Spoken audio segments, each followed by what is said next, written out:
been a while, hasn't it?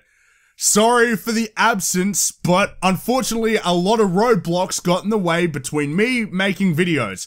I had exams, my internet didn't work for 3 weeks, then I was away, got back, computer didn't work, had to get that repaired, which cost me a lot of fucking money, by the way, guys. And in between that, I've been busy trying to play games because, frankly, the YouTube stuff kind of pisses me off sometimes. A lot of this internet cockfighting drama bullshit gets to me sometimes and it just makes me annoyed. And really, you should devote a fair amount of your time as a gamer to playing games, not just talking about them. But you know me, I can't keep my mouth shut, so there's things that need to be said. Now, E3 is just around the corner. And as usual, people are getting hyped for it. Why? This is something that's been on my mind for a long time. It seems like gamers have short-term memory loss and are unable to look at events from the past, the recent past I might add, and contrast them with what's happening now to conclude effectively and properly on the situation.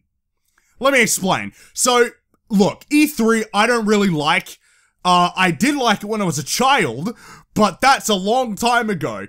And now, I look at it as cynically as possible. I'm cynical myself, but E3 I just never get hyped for anymore. Mainly because the past 4 have been bad. They have been bad. And I know that a lot of people thought E3 2013 was good, but it wasn't. It sucked ass. It was all third-party games, shitty exclusives that didn't turn out to be good.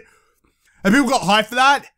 Now, look, I understand that every time E3 comes around, people get hyped because you will see trailers and hopefully you'll see gameplay, though that seems to be less and less common nowadays. But the thing is it's rarely good because your expectations are always so high and they never get met. Never. Because they always devote way too much time to third-party games. They always devote way too much time to CGI trailers. They spend too much time, particularly Sony, talking about stupid investor shit that will please the shareholders. And again, this is modern gaming. So, alright, let's start from the beginning, okay? So, the thing that makes this E3 highly anticipated for a lot of people is because it will, and it absolutely will be better than last year's. But again, that's like saying you'd rather have AIDS than cancer. Doesn't make AIDS awesome. Last year was terrible. It was the worst E3 that there has ever been. And that's saying something when you look at E3 2006, 2008, and 2010. That's saying something. It was terrible. And it's safe to say that this year will be better because, for starters, there are more conferences. You know, Square Enix and Bethesda, for the first time ever, are having their own conferences, which will be devoted to a lot of good games that we're looking forward to. Fallout 4 was announced just this morning. We have Deus Ex, my most anticipated game, that will probably be shown by Square Enix. Then there's, of course, you know, Kingdom Hearts 3, Final Fantasy 15. There'll probably be Dishonored 2, which I'm surprised nobody has talked about. I bet you they'll announce Dishonored 2 at their conference, which I'm looking forward to. And maybe even Elder Scrolls 6, maybe. So it's because of that you know it will be better. And because there are games that are coming to Sony, Microsoft, and Nintendo is kind of a bit mysterious, but for Sony and Microsoft in particular, we know that there are going to be a lot more exclusives, hopefully, than there were last year. Because last year it was mostly third-party games. However, this is the thing you need to keep in mind. Maybe I'm an asshole because I'm playing PC, so I actually expect exclusives. But, frankly, here comes in that situation of contrasting the past with now. How much time do you think Sony and Microsoft are going to devote to third parties? Microsoft probably more than half an hour. Sony, something like 45 minutes. That's what I'm expecting. Because we know we're going to see Call of Duty at either one. Though it'll probably be Microsoft. We're going to see Assassin's Creed. We're probably going to see an announcement for Watch Dogs 2. I'm expecting that might be at Ubisoft's conference. You add all these things up, and that time becomes smaller. And what I want to see is exclusive games. Because I can get all the third-party games on my PC. They always release third-party ads or third-party trailers around E3 before E3 for their games. So I prefer that that time is dedicated to their software. But will they do that? I don't know. I don't think so. And that's why I don't get hyped for their conferences, especially Microsoft. I have very little expectations for that. Mainly because we already know all of the exclusives that'll be there. Now let's run through basically what I'm expecting them to show, using mathematics as well, and why I'm not excited for E3. Let's start with Microsoft. So we know they're going to open the show or end the show with either Halo or Call of Duty. That much is apparent to me. It'll probably be Halo 5, because they did the same thing with Halo 4. That's going to take up like 10 minutes, because you're probably going to have some 343 fuck walking out into the stage talking about it. Then, we're going to have some gameplay for Scalebound.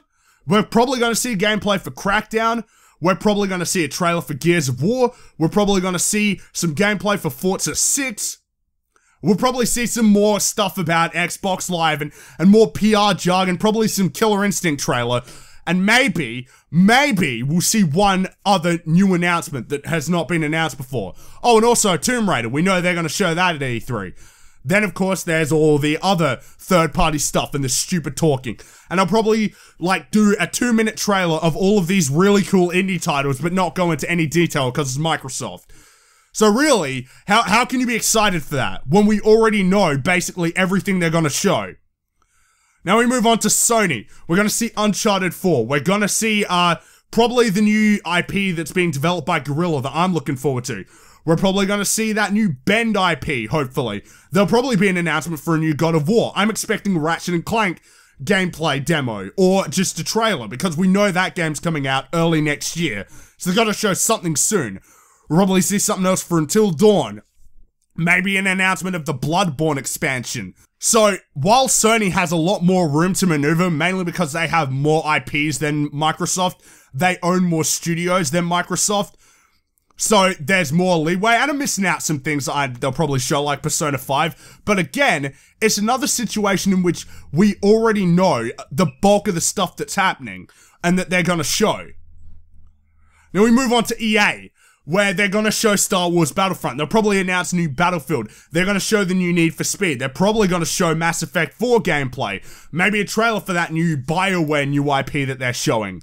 And there was Criterion was working on a new IP as well that was hardly completed, and Mirror's Edge.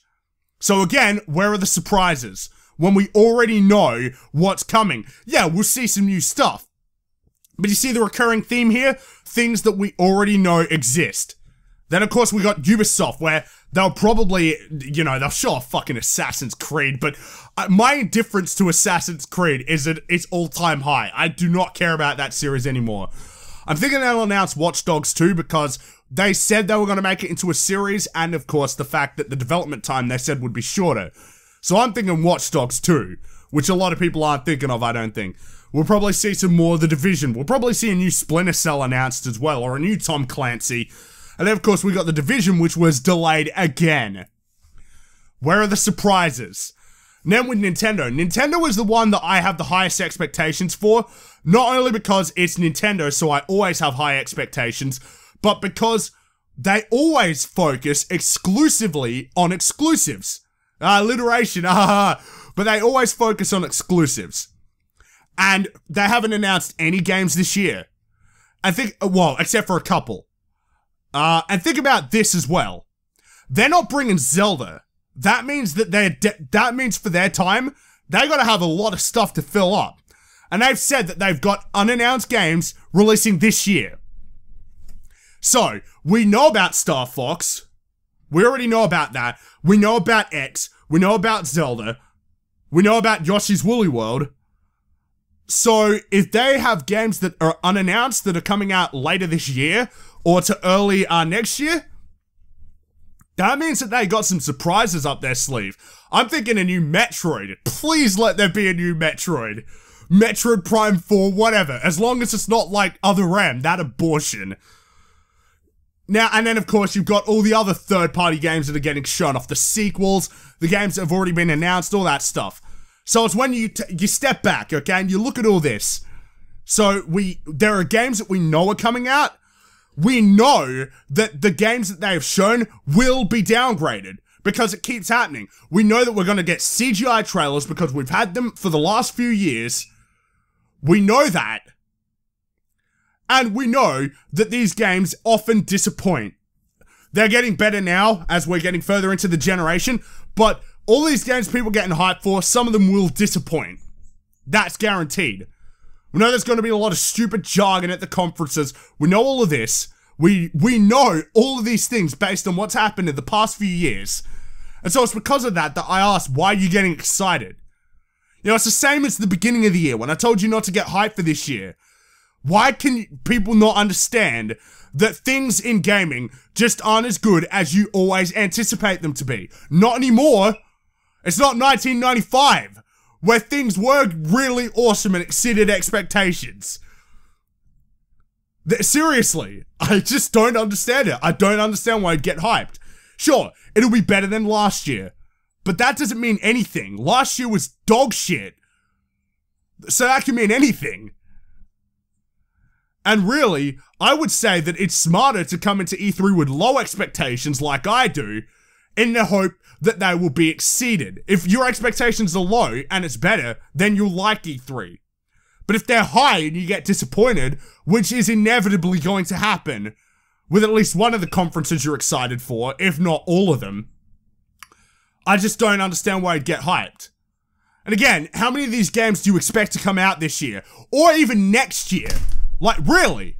How many of these do you expect to come out this year or next year? We already know that there have been delays for games that were announced in 2013, for games like Quantum Break, The Division, that were announced in 2013 have been delayed so far. How many of the games you think will get shown will be delayed again? I mean, fucking hell, we know that fucking Kingdom Hearts 3 and Final Fantasy 15 are not coming out this year. It's just not gonna happen. And of course, Uncharted 4 has been delayed to next year. The games that they announced definitely won't come out this year from Microsoft and Sony, because we know that they announce their games a lot earlier than Nintendo does. So knowing that they'll be out in 2016, potentially 2017, I once again ask, why get hyped for E3? Why? Why do it? You said that E3 2014 was going to be amazing. You all said it. You all said E3 2013 was going to be fantastic. E3 2012, E3 2011, and yet they were all bad. And you still get hyped.